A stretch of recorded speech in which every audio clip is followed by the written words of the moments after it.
Assalamu alaikum wa marhaba bikoum. C'est toujours un plaisir de vous proposer des vidéos sur le Maroc. Dans cette vidéo, nous allons analyser ensemble le rapprochement et le dégel qui est en train de s'opérer entre la France et le Maroc.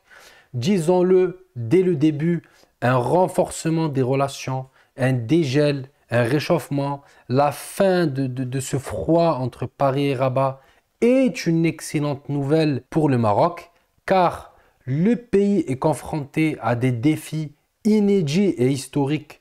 Par exemple, la sécheresse qui touche les agriculteurs marocains est un défi existentiel pour le Maroc. Le dessalement d'eau de mer, la transition énergétique nécessite des investissements importants. La France a le potentiel, les entreprises françaises ont cette capacité. Les leaders du secteur de l'énergie comme Total, Areva, qui sont des mastodons de l'énergie, peuvent apporter donc ce potentiel et accompagner le Maroc face à ces défis. Donc, la relation franco-marocaine est avant tout une relation marquée par des intérêts communs. Si demain le Maroc décide de renforcer, décide de privilégier les relations avec la France à la place d'autres pays, c'est parce que le Maroc aura tout intérêt à le faire. Si la France décide d'investir massivement au Sahara occidental marocain, cela traduira des compromis que le Maroc aura concédés à la France. Donc, bien qu'on parle d'amitié et de relations privilégiées, il est important de comprendre que les relations entre les pays et même entre la France et le Maroc sont encadrées par des intérêts économiques et géopolitiques. Et c'est parce que le Maroc n'avait pas intérêt de dialoguer avec la France que les relations ont été quelque peu refroidies. Mais nous assistons depuis plusieurs semaines à un réchauffement des relations entre Paris et Rabat. Après 3 ans de crise, Stéphane Séjourné est attendu pour le 25 février au Maroc. Avant cela, le ministre avait fait une déclaration retentissante où il déclare qu'il allait œuvrer personnellement au réchauffement avec Rabat. Suite à cette déclaration, une rencontre a eu lieu cette semaine entre la famille royale et la marocaine et la famille présidentielle, une rencontre qui a fait énormément de bruit. Ce déjeuner à l'Élysée entre les 3 princesses marocaines avec la première dame très présente, très influente dans le cercle de Macron est bien plus qu'une simple visite de courtoisie. C'est un signe de réchauffement des relations franco-marocaines suivant une période de tension inédite entre les deux nations. Également, cette visite des 3 princesses marocaines incarne un monde en pleine transformation, où le Maroc contemporain, le Maroc d'aujourd'hui, se distingue de son passé et s'aligne sur une dynamique de changement global. Ce déjeuner symbolise également une France qui souhaite se réinventer en Afrique. Le président, M. Emmanuel Macron, l'a longtemps souligné. La France redéfinit sa manière de s'engager avec le Maghreb et l'Afrique dans son ensemble. Alors que la domination occidentale a longtemps été la norme, le Maroc, l'Afrique du Nord et le Sahel sont au cœur d'un changement à la fois intimidant, même effrayant et à la fois également excitant. Ces régions témoignent d'un véritable bouleversement paradigmatique, redéfinissant les équilibres de pouvoir et mettant en avant l'efficacité remarquable, notamment du Maroc. Celui-ci se positionne comme un leader et un bastion de stabilité de l'Afrique grâce à ses avancées diplomatiques, à sa diversification de partenariats et de son économie, aidée en partie par des entreprises françaises telles que Renault ou PSA. Car oui, la France demeurera un pays très important au Maroc et dans le commerce international. Une puissance nucléaire, une puissance énergétique et un pays avec un lien particulier avec Rabat. Cependant, et c'est ce qui a bloqué cette dynamique qui existe depuis de nombreuses décennies, la France a été prise au dépourvu. La France a été surprise par de nombreux événements. Tout d'abord, les accords d'Abraham et le repositionnement des États-Unis concernant le Sahara. Également, l'émergence de puissances en Afrique comme les Émirats arabes unis qui sont de plus en plus présents en Mauritanie, au Sénégal, ainsi que dans de nombreux pays du Sahel. Ces développements marquent l'histoire, marque le continent, marque la région et le Maroc s'est placé dès le début des années 2000 du côté favorable de ces changements. La France l'a compris, certes avec un peu de retard.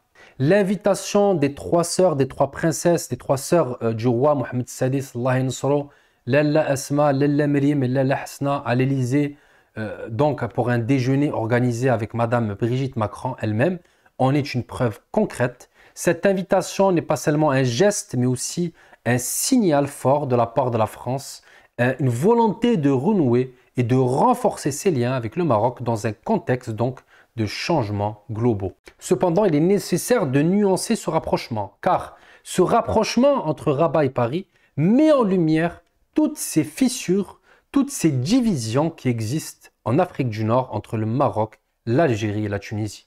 Donc, ce n'est pas juste une question de diplomatie ou d'économie, c'est le reflet d'une réalité profonde où les pays du Maghreb marchent à contre-courant l'un de l'autre. Donc, un rapprochement trop important, trop rapide avec le Maroc est synonyme de crise et de rupture des relations entre la France, la Tunisie et l'Algérie. Donc Paris est dans une situation délicate. Le Maroc, lui, ne demande rien d'autre qu'une chose, c'est accélérer dans sa relation avec la France. Sous Hassan Tani, puis Mohamed Sadis, le Maroc s'est largement rapproché de la France, lançant réforme sur réforme pour renforcer ses liens avec la France, pour séduire les investisseurs français, notamment dans l'éducation, dans la recherche scientifique, mais surtout dans les énergies renouvelables. Le complexe solaire Nour Ouarzazate symbolise cette ambition maroco-française de perfectionner et de devenir un géant des énergies renouvelables, notamment avec l'entreprise Engie. Mais alors, pourquoi la France se retient-elle d'accélérer avec le Maroc et de multiplier ses succès? Tout revient à cette épineuse relation franco-algérienne, héritage d'un passé colonial et de décennies de diplomatie mémorielle. La France marche sur des œufs tiraillés par la mémoire douloureuse de la guerre d'indépendance algérienne. L'Algérie, voyant dans l'amitié franco-marocaine une ombre sur son influence, joue des coudes pour maintenir Paris dans sa sphère. Donc, la France se retrouve face à un dilemme.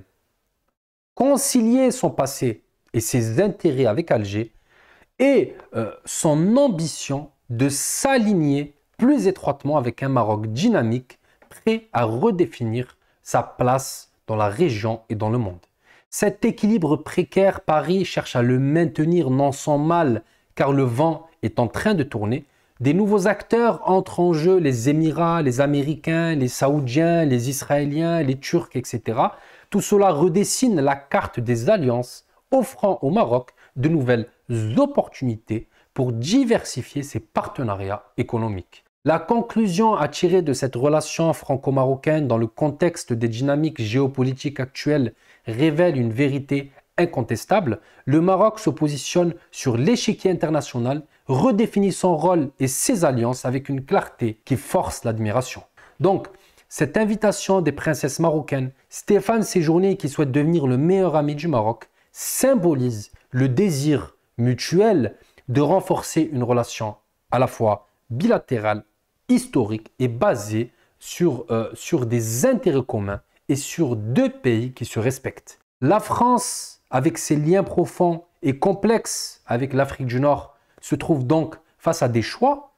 Sa relation avec le Maroc, teintée de pragmatisme, notamment dans les domaines de l'énergie verte, illustre la volonté d'embrasser l'avenir tout en gérant les héritages du passé, en particulier avec Alger. Cette prudence française compréhensible semble parfois freiner un élan vers un partenariat plus approfondi avec Rabat, un pays qui a prouvé sa capacité à être un pilier de stabilité dans une région marquée par les incertitudes. Ainsi, devant tous ces enjeux, la France doit saisir la main tendue par le Maroc.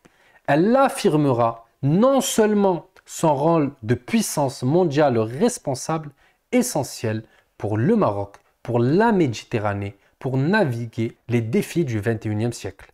Barakallahu fikum. Merci d'avoir suivi cette vidéo jusqu'à la fin. Encore une fois, merci beaucoup de votre présence, de votre fidélité. J'espère que cette vidéo vous a plu. N'hésitez pas à me laisser un commentaire. C'est un réel plaisir de discuter avec vous et de vous voir en commentaire. Barakallahu fikum. Wassalamu alaikum wa rahmatullah.